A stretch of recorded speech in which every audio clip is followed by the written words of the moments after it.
Diffraction. What's diffraction? All right, diffraction. Normally, when you're talking about a speaker, you have a baffle, and the baffle is where you mount the tweeter and the woofer and all the other drive units to it. And if you have a smooth surface on the baffle, then you won't really have a lot of diffraction, because the diffraction is as the sound radiates from the speaker itself, from the drive unit itself, it goes toward the edge of the baffle. You get a loss in output, and then you get some weird effects going on from the edge of the baffle. And if you have any sharp transitions, you basically get like a weird corner. I don't call it a resonance, but it's just a weird thing that goes on at the side of the baffle. And then you get cancellation effects forward and backwards, and it just makes a mess of things. So that's why some of the better designs out there will have rounded edges. Some of the really high end or higher priced ones with high quality sound to them will be shaped almost like a bowl instead of a flat baffle on the front and rectangular shape. So that's what diffraction means. It's basically just an edge radiation source. I'm going to have a bunch of egg-shaped speakers now. How about, Ideally. okay, so what's phase? Oh God, phase. That's one of those ones that's so hard for me to explain. You just kind of know what it is through doing it. But so you can have, I think the easiest way to explain it is if you have two speakers and they're facing the listener, you got one on the left, one on the right, or left and right, and you got them playing at the same time, and they're in phase together. It means they create a sound stage, a centered image between them. But if you take one and throw it out of phase, so where it's basically playing in reverse, then they would effectively cancel out. Now, in a real room, they don't actually cancel out, but in a perfect theoretical world, they would completely cancel out and you would be left with nothing. So that would be the extreme example of phase versus out of phase. And then you have increments between 0 and 180 degrees. So would it be accurate to say, like, if there's a sine wave, Absolutely. right? If there's a wave, would it be accurate to say shifting that wave one direction or the other would be shifting the phase of that? Right. So because you have absolute phase, which is just the phase of one thing, and then you have relative phase, which is the phase relationship between two or more things. So let's say you've got relative phase, you've got two sine waves, and you're looking at an oscilloscope, and then you change the time of one. So now they're not going together. One's a little bit lag behind. So you can imagine that one's going to kind of come up at different points than the other one. And basically anywhere where they're not together, they're out of phase by some degree. They could be 1 degree, 45 degrees, 90, 180 degrees, but by some degree, they'll be out of phase. And that's what you get when you get in a room. Here we go, advanced one. No, I'm out. I'm done with impulse response. Impulse response is stuff that I look at to make frequency response. How about that? So impulse response and frequency response are actually convertible, right? Right. You can do a Fourier transform and convert one to the other. Impulse response, instead of frequency response being what, frequency or amplitude over frequency? Right. The other one is what, amplitude over time? It's time or voltage, I think. Yeah. Right. So you can convert between the two, but I would say simple terms, it would be you play an impulse or a single sound, right? Usually it's hypothetical because most sounds, even a gunshot or a balloon pop, is not instantaneous. Right. And all the frequencies should be played at the same time, I believe. Right. Right. Which is not really the case for a gunshot. So it's usually a synthesized impulse, just like a signal. And then what you use it for is you want to see how your speakers react to that and how your room also reacts to it. Right. It'll tell you a lot of stuff. Right. That's how Dirac works, I believe, is they look at the impulse response. They look at the impulse, They figure out the timing and all that crazy stuff. Okay. Another one. Schroeder Frequency, a.k.a. transition frequency. Is that okay to say that? Yeah. Okay. Basically, that's just the transition frequency. So the point where your room is just highly pressurized and low frequency to where it's not highly pressurized. And the problem that you have in the low frequencies is due to that transition frequency being on the lower end. So mid bass is always a trouble area in home audio because basically the sound waves just start stacking on top of each other and just building up and superimposing themselves and doing all sorts of crazy stuff. And it creates a lot of issues that way. So but generally speaking, that's like between 300-400 hertz, something like that in most rooms. It depends, I guess, on the room, but it's so basically sound reacts differently above a certain frequency, and it reacts completely different below a certain frequency. Right. Yeah, so you get a lot more not a specific scattering point of sound. Right, but that point is that transition period, there's some give and take there. So it may be plus or minus 50 hertz or something like that. But generally what you get is you just get a scattering of sound above that transition frequency, and you get a loading of sound below that transition frequency. It's probably the best way that I can put it. All right. Very interesting. I think this is very important for a lot of people to understand when they're taking a look at frequency response measurements and how they react in room.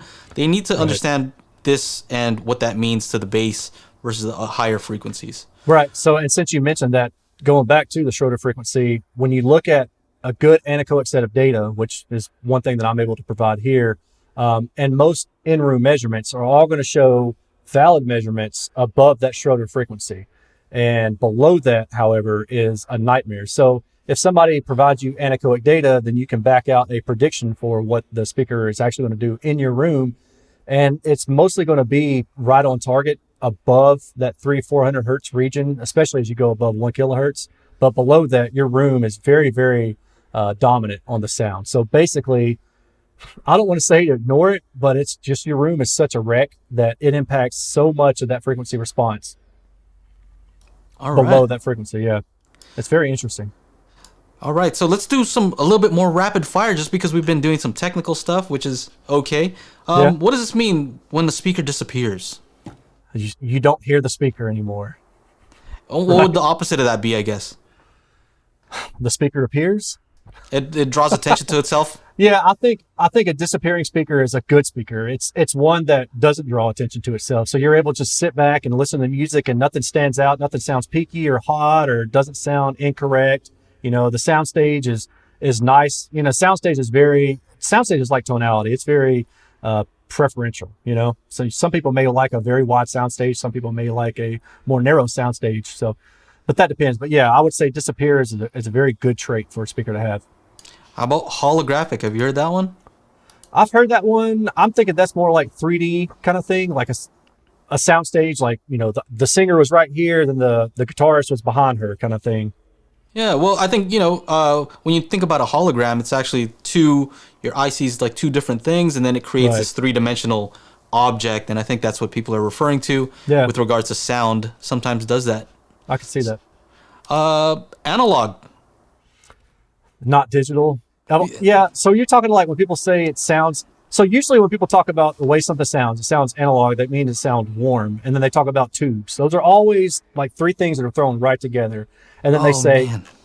I don't know if I have harmonics in here. I might. I think I do, but yeah. I think it's in there somewhere. I mean, it's the opposite of digital. And when people talk about digital, it's grainy is usually what they mean to say. But I don't necessarily buy into those as good descriptors of a sound. I do have harmonics in here. Okay, this is a funny one. I saw somebody who wrote, "It made me tap my toes." That's like musical, isn't it? Probably. I mean, to me, that's the same thing as musical. I don't. We should stop. We don't have to use these. I mean, just for fun, we can use them, but it doesn't really mean too much. Yeah, that's fine. Dynamics. When we went to transients earlier, I would say transients might be along the same vein as dynamics, and the opposite of compressed. So we talked about earlier about, you know, if you have a snare hit and it's supposed to have a, you know, 0 to plus 12 dB sound, and if it doesn't, then it's compressed. But if it does, and it has that extra attack feel to it, almost that it makes you wince, but in a good way. It's like, woo, that's fire, you know? So dynamic sounds like it has something to do with the speed, but usually it's referred to in terms of dynamic range also, like from quiet, maybe from quiet to loud, something like that. I think of it in terms of electronics, you know, not the mechanical limits of the speaker so much, but in terms of, do I have enough power, and will the speaker take enough of that quick instantaneous thermal power and be able to dissipate it quickly enough, you know? All right. Now this relates to this one, sensitivity. Yeah, usually those seem to go kind of hand in hand. So sensitivity would just be how sensitive or how loud a speaker will play based on a given voltage. Most speaker sensitivities are around 85 to 86. Some of the better ones, as far as sensitivity ratings go, are in the 90 dB region. And so it's interesting how these relate, because the dynamics or perceived volume has to do with not just the power coming from the amplifier, but also how sensitive or how efficient that driver is, or the speaker. Right. Because if you have a high sensitivity speaker, you don't need as much power to get to the same volume. Right. Or you could have that same power, but then it would be able to provide you that extra dynamic range that's on the album. So if you have something that has plus 20 dB of dynamic range, which most music nowadays definitely doesn't have it, but if you do, then you can have the extra additional amplifier power to provide you that additional dynamic range. So that's something that I think is really important. You talking about headroom? I don't have that on Headroom, yeah. Extension. What is bass extension or treble extension?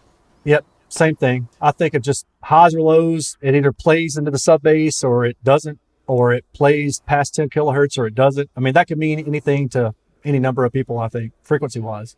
I think it's the ends of the frequency response graph, right? So you're talking about the upper end, 15 kilohertz and above. Does it go past 20 kilohertz sometimes? Right. Or below? Maybe you're talking about subwoofer that goes below 20 hertz. Yeah. So just the ends of it.